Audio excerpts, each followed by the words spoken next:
سبيل الدموع سبيل مريح تنهدى يا صاحي كي تستريح. آج کے جوانوں کو جن چیزوں کو سمجھنے کی ضرورت ہے وہ اچھی طرح سے سمجھیں بلکہ صاف صاف میں کہنا چاہوں اے نوجوانوں، تمہاری یہ جوانی تمہارے ہاتھوں میں امانت ہے. اس کو چاہے برباد کرو چاہے اس کی حفاظت کرو. اللہ نے تم کو ایمان عطا فرمایا، تم کو صحت عطا کی، تم معصوم پیدا ہوئے. تم ڈرگسٹ بن کر نہیں آئے، تم ڈرنکر بن کر نہیں آئے، تم سموکر بن کر نہیں آئے، تم ڈانسر بن کر کے نہیں آئے. تم پاک صاف آئے مسلمان کے گھر میں پیدا ہوئے.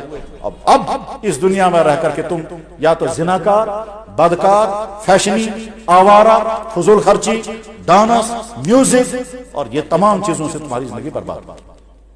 جناب رسول اللہ صلی اللہ علیہ وسلم کو جن باتوں کا سب سے زیادہ غم اور فکر تھا ان میں یہی بات تھی کہ میری امت کے جوان تباہ نہیں ہونے چاہیے، جس تباہی کا شکار اس وقت یہاں کی بے شمار نوجوان ہو رہے ہیں.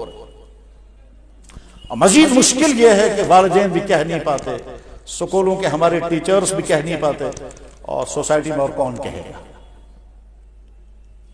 اخیر میں نقطہ یہاں پہنچا، اے نوجوان تیری یہ مقدس پاک جوانی تیرے ہاتھوں میں ہے. اس کو چاہے تم برباد کرو اور چاہے تم اس کی حفاظت کرو. اور یاد رکھو اس کی حفاظت کرنے کے لیے تمہیں بہت لڑنا پڑے گا، اپنے آپ سے، اپنی چاہتوں سے، اپنے غلط شوقوں سے، اپنے نفسانی جذبات سے اور سوسائٹی کے بہت سارے طبقوں سے تمہیں لڑنا. تب تم اپنی جوانی کو بچا سکو گے، تب تمہارا ایمان بچے گا.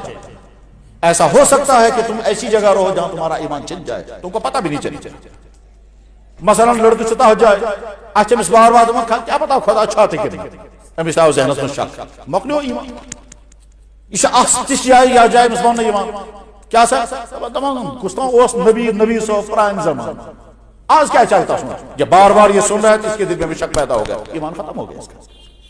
تو اپنی ایمان کی حفاظت، اور اس ایمان کی حفاظت میں جہاں تمہیں کبھی ڈاؤٹ ہو جائے، جہاں کہیں بھی فوراً کسی جاننے والے سے ملو، کسی ماہر سے ملو.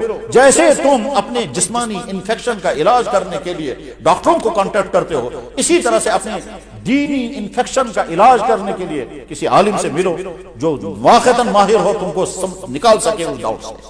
میں ایسے بے شمار جوانوں کو جانتا ہوں جن جوانوں کو بیچاروں کو طرح طرح کے ڈاؤٹ ہو جاتے ہیں، اور پھر وہ پوچھتے ہیں، پھر اللہ فیصلہ کرتے ہیں تو ہدایت کی طرف واپس آتے ہیں.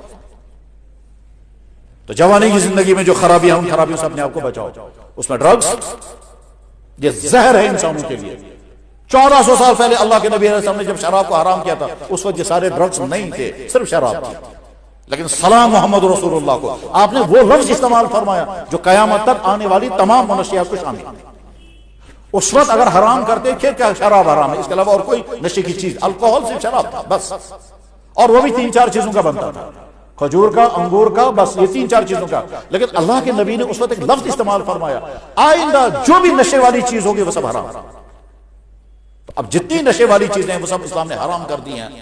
اس لیے بھی حرام کیے ہیں کہ اللہ کا کوئی نقصان ہو جائے گا. میں نے چیز پیدا کی تھی، یہ استعمال کریں گے تو میرا خزانہ جو ہے وہ خالی ہو جائے گا، سٹاک ختم ہوگا. نہیں، وہ چونکہ تم کو نقصان پہنچانے والی ہیں، تم برباد ہو جاؤ گے اس کی وجہ سے. میں نے ایسے نہ جانے کتنے برباد شدہ گھر اور نہ جانے کتنے برباد شدہ نوجوان دیکھے ہیں جو ڈرگس میں پھنس گئے، وہ کسی کام کے قابل نہیں. اب ان کی صحت بھی برباد ہو گئی، ان کا عقل اور گیا. جس نے 2 یا 3 مرتبہ یہ ڈرگس استعمال کر لیا اس کے بعد اس سے نکلنا بہت مشکل ہے. پھر ڈرگس کرنے کے لیے، ہیروئن کے لیے روزانہ 5-6 ہزار روپے کا سرمایہ چاہیے، وہ آئے گا کہاں سے؟ پھر لڑکے لیپ ٹاپ بیچتے ہیں، پھر موبائل بیچتے ہیں، پھر گھروں میں چوریاں کرتے ہیں. پھر یہاں تک نوبت پہنچتی ہے کہ گڑیا میرے پاس آئی، سچ میں وانا دبن ہے اجداز دای خر مطلب کیا اس کیا کو دبن 23 مطلب کان خطر دبن میں ہش لچو سچاسان وچھان امس کار پہ نیندر سری میں کنورٹ کر. مطلب کیا مطلب دبن تم چھ اخ کنورٹ نمس گڑس تاچن ہتن کتا چارو سچو وہ چھس نہ پونسے نہ وچ وچھان امس کار پہ نیمن امس بیا کنورٹ کر. تو ڈرگس سے اپنے آپ کو بچاؤ. اس وقت کا ماحول جو ہے وہ بے پردگی کا ماحول ہے. ہماری بیٹیاں، ہماری مائیں، ہماری بہنیں اٹریکٹیو لباس پہن کر کے اور پرکشش بن کر، بنا اور سنگار کر کے پھر رہی ہیں. ظاہر ہے وہ کہتی ہیں مجھے دیکھو، مجھ سے ملو. بلکہ ایک قدم اور آگے بڑھ کر اب تو بہت سارے لڑکے وہ شرٹیں پہنتے ہیں جن شرٹوں میں لکھا ہوا ہوتا ہے میں آپ کے انتظار میں ہوں. شرٹوں میں لکھا ہوا ہوتا ہے کیا آپ مجھے انٹرسٹڈ ہیں یا نہیں. ہم یہی سے دعوت دے رہے ہیں گناہوں کی. اس ایسے ماحول کے اندر آپ ڈرگ سے، منشیات سے، غلط افیئر سے، میوزک ڈانس سے اپنی جوانی کو بچائیں.